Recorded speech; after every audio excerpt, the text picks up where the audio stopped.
नमस्कार, मैं मोहम्मद आसिफ और आप देख रहे हैं एसपीएन 9 न्यूज। यूपी की सियासत में एक बार फिर से भूचाल मच गया। उसकी सबसे बड़ी वजह यह है कि जो नेता गिरफ्तार होने वाले थे, जो सलाखों के पीछे जाने वाले थे, उन्हें दरअसल समाजवादी पार्टी का महासचिव बना दिया गया। दरअसल आप लोग एक महीने पहले दर्शकों आपने देखा होगा कि यूपी की निकाय चुनाव से पहले ये चीज़ें ये बाहर सवाल आई थी कि अखिलेश यादव या चचा श्रीपाल की गिरफ्तारी हो जाएगी। वो तमाम मुद्दे हवा हो गए और इन सब के बीच में मचे घमासान के बीच में चचा श्रीपाल को महासचिव बना दिया गया। और अब हम यही जानने की कोशिश करेंगे कि कुछ दिन पहले अखिलेश यादव को जो है दरअसल काले झंडे दिखाए गए थे। एक तरफ उनका जो है तमाम चीज़ें हो रही हैं, दूसरी तरफ चचा श्रीपाल और स्वामी प्रसाद साहब को जो है जिम्मेदारी दी गई है।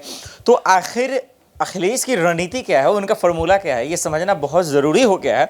और इसी को समझने और परखने की कोशिश करेंगे और साथ ही ये भी जानेंगे कि आखिर ये जो गिरफ्तारी का मामला था वो आखिर क्यों हवा हो गया। ये तमाम चीज़ें हम अब समझने की कोशिश करेंगे और ये भी जानेंगे कि आखिर क्या निकाय चुनाव में बीजेपी को कोई झटका लगेगा।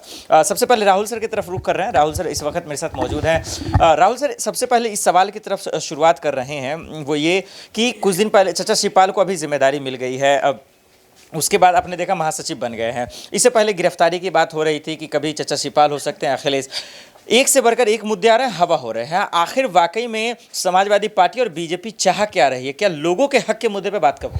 देखिए, समाजवादी पार्टी इन दिनों जिस तरह से हम देख रहे हैं कि लगातार मुद्दों पर बात कर रही है, चाहे रोजगार का मुद्दा हो या फिर अगर हम बात करें आरक्षण का मुद्दा। लेकिन सबसे बड़ी बात देखिए क्या है, समाजवादी पार्टी जो अभी तक बिखरी हुई थी, जो पार्टी अभी तक अलग थलग चल रही थी, शिवपाल अलग चल रहे थे, डिम्पल अलग थी, अपर्णा का रुख अलग था, आजम खान अलग चल रहे थे, राम गोपाल अलग चल रहे थे, लेकिन वो पार्टी अब एकजुट हुई है। जो अभी हाल ही में लिस्ट जारी की गई है समाजवादी पार्टी की तरफ से, पहले नंबर पर शिवपाल है, उसके बाद हम देख रहे हैं राम गोपाल जो है उन्हें जिम्मेदारी दी गई है। आजम खान भले ही जेल में, लेकिन पार्टी उन्हें अभी तक भूली नहीं है, यानी कि उनका मानना है कि भाई पार्टी उनको लेकर चल रही है। और सबसे बड़ी बात है शिवपाल यादव। देखिए, काफी समय से पहले चर्चा चल रही थी कि क्या शिवपाल यादव बीजेपी की तरफ चले जाएंगे, क्या समाजवादी पार्टी में वो सम्मान नहीं मिल रहा है, या प्रसपा जो है वो बीजेपी के साथ गठबंधन कर लेगी। लेकिन उन तमाम अटकलों पर कहीं ना कहीं विराम लग गया। जिस तरह से समाजवादी पार्टी ने अपनी लिस्ट में जो बड़ा जिक्र किया शिवपाल यादव का, और मुझे ऐसा लग रहा है कि शिवपाल यादव को लेकर जो जनता भी जानना चाह रही थी कि क्या रोल उन्हें मिलेगा,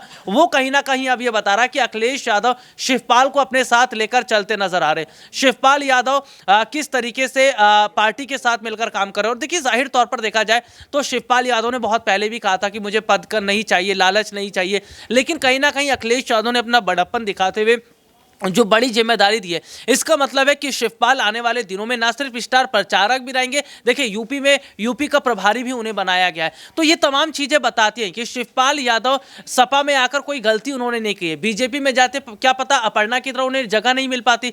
जिस तरह से आज अपर्णा यादव परेशान है, उत्तर प्रदेश में बीजेपी की सरकार बने कितने महीने हो चुके, योगी मंत्रिमंडल का विस्तार कितने महीने हो चुके। जी, एक सवाल और राहुल सर जो बहुत अहम है कि चचा श्रीपाल को जिम्मेदारी मिल गई है और यहाँ से अब समाजवादी पार्टी में बदलाव क्या होंगे, और आप क्या देख रहे हैं कि क्या अब बीजेपी सरकार या डबल इंजन की सरकार से मुकाबला करना आसान होगा या कुछ और बदलेगा? क्या बदलेगा समाजवादी पार्टी? देखिए, समाजवादी पार्टी इस वक्त गठबंधन पर सबसे ज्यादा फोकस करे, क्योंकि वो ये बात समझती है कि अकेले बीजेपी का मुकाबला नहीं हो पाएगा। भाई, अकेले सोच रख रहे थे आम आदमी पार्टी, आप गुजरात गए, आपको कोई फायदा नहीं मिल पाया, क्योंकि विपक्षी पार्टियां ये बात जानती है कि विपक्ष अलग थलग रहेगा तो उनको कोई फायदा नहीं होगा, लेकिन विपक्ष एकजुट होगा तो वो जरूर फायदा उठाएगी। और यही वजह है कि समाजवादी पार्टी को देखिए न्योता जिस तरह से बसपा सुप्रीमो मायावती ने दिया, इशारों में विपक्ष को मजबूत होने की जरूरत है।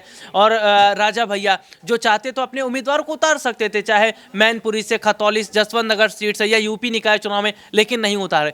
विपक्ष जिस तरीके से समाजवादी पार्टी के साथ चला और समाजवादी पार्टी जिस तरह से विपक्षी एक गठबंधन लेकर चल रही है, मुझे ऐसा लग रहा है कि जिस तरह से ये तमाम जो निकाय उपचुनाव जीते, निकाय चुनाव भी जीतेंगे और कहीं ना कहीं लोकसभा सीटों पर भी प्रभाव पड़ेगा। बहुत बहुत शुक्रिया। यानी कि 2024 के चुनाव पे भी फर्क पड़ेगा और साथ ही साथ जो है इन तमाम चीजों पे पड़ेगा। लेकिन अब कुछ और भी अहम सवाल है।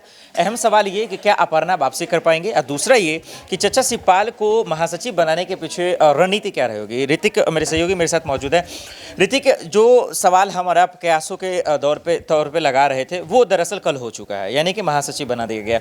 आप कैसे देख रहे हैं अखिलेश के इन रणनीतियों को, और इससे बीजेपी का में क्या उन्हें होशियार होने की जरूरत है? देखिए, चाचा शिवपाल के साथ पक्षपात हुआ, सबसे बड़ी बात ये। चाचा शिवपाल ने किस तरीके से अखिलेश का साथ दिया, अपनी पार्टी का जो है विलय कर लिया, और सबसे बड़ी बात फुटबॉल सुन लिया, पेंडुलम सुन लिया, कितना कब सब कुछ सुनने के बाद भी चाचा शिवपाल को मिला क्या? महासचिव का पद। आपको बता दें कि 12 महासचिव बनाए गए हैं।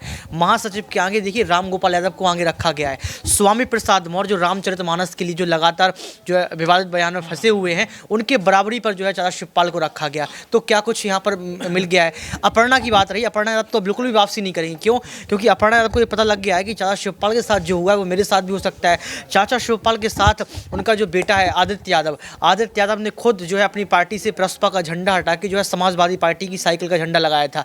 तो आप देखिए कि आदित्य यादव को कोई जगह नहीं दी गई है। तेज प्रताप सिंह यादव को, धर्मेंद्र यादव को सदस्य बनाया गया है। आप खुद समझ सकते हैं कि दीप नारायण सिंह, तमाम ऐसे जो बड़े बड़े नेता हैं, बड़े बड़े चेहरे समाजवादी पार्टी के हैं, वो कहीं ना कहीं लिस्ट से गायब हैं। डिम्पल यादव सांसद हैं, भले ही उनको जो है यहाँ पर सूची में कहीं कोई भी पद नहीं दिया गया। और सबसे बड़ी बात यह है कि चाचा शिवपाल को जो है मुलायम सिंह यादव के जाने के बाद सबसे अहम चेहरा माना गया है। दाहिना हाथ उनको कहा जाता था, सेनापति उनको कहा जाता था। तो यहाँ पर महासचिव क्यों? राष्ट्रीय महासचिव से आप राष्ट्रीय उपाध्यक्ष, ये आप कहना चाह रहे हैं कि उनके अकॉर्डिंग ये जो पद है उनके सेटिबल नहीं है? बिल्कुल नहीं है, क्योंकि 5वें नंबर पे आपने सूची में नाम रखा है। राष्ट्रीय उपाध्यक्ष आप बनाते, और सबसे बड़ी बात अगर राष्ट्रीय अध्यक्ष आप उनको नंबर में रखते, आप लोग कहते हैं परिवारवाद। बिल्कुल नहीं, परिवारवाद तो हर एक पार्टी में है, ये तो गलत बात है। परिवारवाद तो हर एक तो कहते हैं कि उनके पार्टी बीजेपी पार्टी के अंदर तो परिवारवाद भी है, वंशवाद भी है, जातिवाद भी है, हिंदुत्व भी है, सब कुछ उनके पास है। लेकिन यहाँ पर समाजवादी पार्टी की बात चल रही है। लेकिन यही सबसे बड़ा कारण है कि अगर चाचा शिवपाल को अगर आगे रखा जाता, अगर उपाध्यक्ष पार्टी का बनाया जाता, तो कहीं ना कहीं अपर्णा यादव की वापसी पर जो अटकलें लटक रही हैं वो सामने आती कि अपर्णा वापसी कर सकती थी। लेकिन अपर्णा के बाद खुद वो तस्वीर पहुंची जिसमें साफ तौर पर दिख रहा है कि चाचा शिवपाल के साथ पक्षपात किया गया है। ठीक है, एक और सवाल और ऋतिक जो बहुत अहम है, और वो आखिर में मैं आपसे एक सवाल ले लेता हूँ। चाचा शिवपाल के महासचिव बनने के बाद दो चुनौतियां बहुत अहम है। एक लोकसभा चुनाव है 2024 में, और निकाय चुनाव है जो बहुत अहम है, हालांकि उनमें भी देरी हो रही है। क्या लगता है आपको इन दोनों चुनाव में क्या तस्वीरें आ सकती हैं बतौर महासचिव होने के नाते? देखिए, चाचा शिवपाल पूरी कोशिश पहले भी कर रहे थे जब महासचिव का पद नहीं था। चाचा शिवपाल ने पहले भी अखिलेश का साथ दिया जब मैनपुरी और खतौली के चुनाव थे। तो कहीं ना कहीं आप समझ सकते हैं कि चाचा शिवपाल आज भी जो है अखिलेश का साथ दे रहे हैं। लेकिन सबसे बड़ी बात यह है कि चाचा शिवपाल को इस बात का बड़ा कष्ट होगा कि आदित्य यादव को सूची में शामिल ही नहीं किया गया। आदित्य यादव एक ऐसे नेता रहे जो डिम्पल के साथ हमेशा मौजूद रहे। आपको याद होगा चुनाव के वक्त, रैलियों के वक्त जो है लगातार भाभी का साथ देते रहे। इसके बावजूद भी देखा गया कि आदित्य यादव को कोई बड़ी जिम्मेदारी नहीं मिली। अगर चाचा शिवपाल को ओहदा और बढ़ा दिया जाए, आदित्य यादव को बड़ा पद दे दिया जाए, तो 2024 के चुनावों में दोनों जो है बाप बेटी बहुत अच्छा काम कर सकते हैं पार्टी के लिए। चलिए, बहुत बहुत शुक्रिया ऋतिक।